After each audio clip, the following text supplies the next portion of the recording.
Welcome to Be Latina's virtual pop-up shop, where we talk to extraordinary small business owners in the Latinx community about their business, their inspirations, and their aspirations.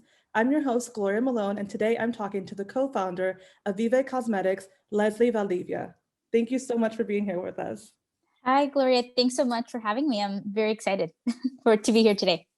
I'm really excited to talk to you, like all the other brands, but super excited to talk to you because I've heard about your brand before. I'm admittedly not a big makeup wearer because I don't have confidence in my abilities to apply it correctly. But I'm so excited to chat with you today. So could you tell us when you first got the idea for your business? Yeah. So Vive Cosmetics came to be 4 years ago in 2016. I was working at a nonprofit at that time, and I was working with low-income Spanish-speaking entrepreneurs. And I saw the resilience that our community had into trying to create businesses despite being undocumented, despite having limited resources. And that really inspired me to create something that I was going to be passionate about, realizing and just being in gratitude of all the resources that I had available, like speaking English, like having a college degree, just these basic things that sometimes we take for granted, right? And I knew that I wanted to do something that I was passionate about and also something that I enjoyed. And just kind of like from seeing what's out in the community, from seeing what's in the market, it kind of dawned on us that there was no Latina makeup brand that truly celebrated the cultura, the culture. And doing research, I learned that Latinas are one of the top beauty consumers across categories: fragrances, hair care, cosmetics. And I was so taken aback of like, wow, we're such big investors in this category, but where are the Latina Black and brown women that run these companies? And we didn't see that. So we kind of took it upon ourselves to create something that we felt was needed. And again, I came from like a personal experience of like, what can I do with my talents and my resources to create something that's really special? And not just for me, but for the community that I care about. And that was women and Latinas in general. And Joanna and I came together because she's always wanted to create a makeup brand.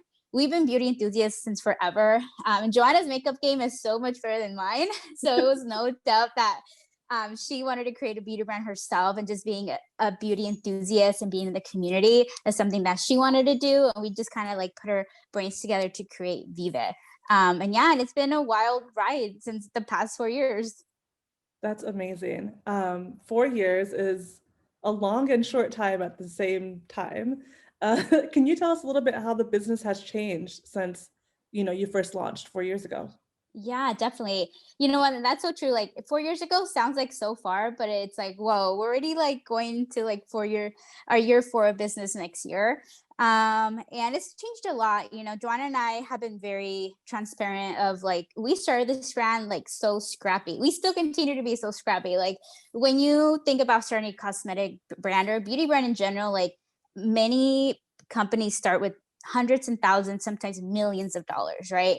And Joanna and I didn't have access to that. Like we didn't have access to like raising a family and friends round, or Yeah. just like in general, like not even being connected to the beauty industry. Like we literally started from zero, and that meant limited resources. So the way that we started the brand, we got a $10,000 business loan, and we just made the most out of it in product creation and just getting a website up and a logo. And from there, the brand has evolved so much in the way that we were able to use, because really $10,000 is like nothing compared to like other brands starting and like using it to start a cosmetic brand. And like we just kind of like, we were in retrospect now, we're like, oh my God, like how do we get from using $10,000 to creating so many products now and having a community online, where again, it's all been like organic and word of mouth, and just like seeing how far we've come with the limited resources. And I think that just speaks to like our community, Latinas, brown women, women in general, of like, how do we create something out of nothing? And that's like truly special. And I think that's what the community gravitates towards our brand, because they just see like it's all like a community effort. And we always are like, we're existing because of our customers, and we're so thankful for that. But we have customers because I think they feel seen in the brand and the reason why we created the brand in the first place. Yeah. And also, I think you touched on something that's really important is like, not that First off, it's difficult to start a business when you are when you're a woman of color, right?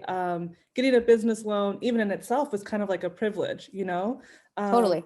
and so the fact that you got that is amazing, super celebrating that, but it was also a really small amount compared to what others get. And yet, like, you were able to like multiply that in so many ways, right? Like financially, culturally, community wise, like in so many ways, you're able to like increase, you know, double, whatever, really multiply that small business loan, which I think really speaks to what is something inherently in a lot of communities of color, which is hustle, right? Like it's hustle, and it's not that we deserve less, so we want y'all to keep giving us less. It's that like even with the little bit that you give us, we're able to create this now huge, you know, continuing to be a huge and growing cosmetic company. I think that's super dope. I would like to hear a bit about your products in general, like what goes into the process. I know that, you know, some of your products are named certain things, or they're vegan, or they're this. Can you tell us a little bit more about that? Yeah, definitely. So as mentioned, we started very small. So we really had to brainstorm would what product would be universal, but we would also be able to create colors that look good on many skin tones. Understanding the purpose of the brand was to celebrate culture, but also the diversity that exists of Latinas and women in general. So in Latinas, come in all skin tones.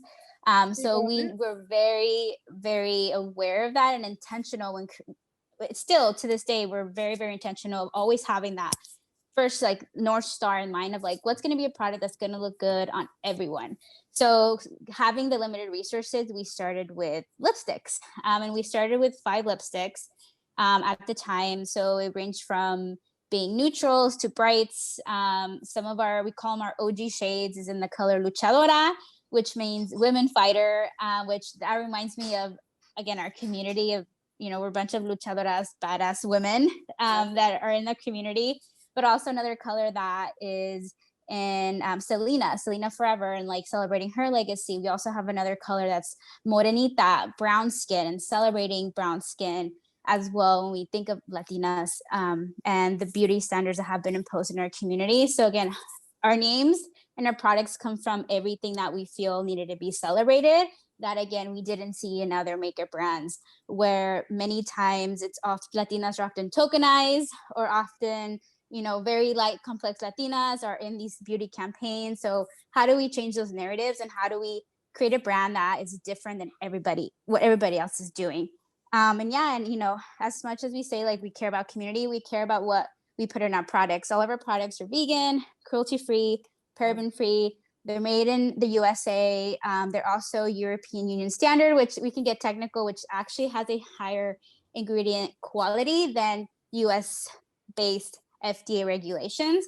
So again, all around, we want to create a product that looks good on many skin tones, but also is going to be, I wouldn't say healthy for you, but is a good option when you're applying something to your face and to your skin. So again, there's a lot of intentionality that goes between creating one color from what the color is, what the name is of the product, but also what goes into the product as well. I love that. So something that's beautiful, that's practical, and that's also, you know, a bit safer, you know, because the standards are different. Than you're following different standards, which are higher standards than what the baseline is. Could you tell us about like one of your most memorable customer experiences? Yeah, I have two that really stand out, and one of them was like 3 years ago when we barely started. I remember getting a DM from a customer, and she bought the color in Maria, which is a warm brown terracotta shade, which really is beautiful on brown skin. And she DM'd us and said, "Hi, Vive. I recently bought your color in Maria, and I have to say that I've never felt I look good in lipstick until now. Like this color made me feel beautiful in my skin, and that's something I never experienced before." And that, like, wow, that DM like really What an changed, like, affirmation. yeah, totally. like I always say, like whatever happens to this business 5 years, 10 years, 20 years from now, if it fails, I hope not. Like we've done our purpose, like we've completed what we've set out to do with building this brand of again feeling seen and represented, but also providing a tool for someone's self-confidence and helping them feel beautiful in whatever way that is. So that I will never forget that DM. Again, that was like when we barely started. We were very small, but it really like pushed us forward to be like, we like this brand was needed, and we're so glad we did it. And more recently, there was a DM from a customer as well. And again, this was like probably like 2 weeks ago, very, very recently. And she told us that she bought her a lipstick from our store in memory of her grandmother that had just passed away this year, because red was her grandma's favorite lipstick. And, you know, that story also touched me because this year, 2020, has been a hard year for many, from losing jobs and experiencing grief. And, you know, we can go on and on about the way that COVID and pandemic has impacted us. But again, it really showed me, you know, the way that buying a lipstick or just believing in a brand can really change the way that somebody feels. And if that brings like a moment of joy or a smile in memory of somebody you love or whatever that purpose is, like that is an amazing thing. And again, like our purpose is complete, and I am happy to whatever happens next. Like we did that, and like this idea that we created into this brand that is fully live and hopefully continues to thrive. But again, like that's our purpose, and that makes me really, really happy. That makes me really happy, and I'm not even a co-owner. So where do we find Vive Cosmetics online to help you all thrive and to create those memories for ourselves with your products? Yeah, so please visit our Instagram. That's where we're the most active, which is at Vive, Vive Cosmetics. But we're across all social media platforms: TikTok, Twitter, Facebook, you name it, we're there. Yeah, we're the same handle at Vive Cosmetics, and you can buy from our store at vivecosmetics.com. Thank you so much for your time, for starting this business and for creating a community around culture and makeup for all Latinx people in our community. I really appreciate it. Thank you so much. Thank you for having me. Of course.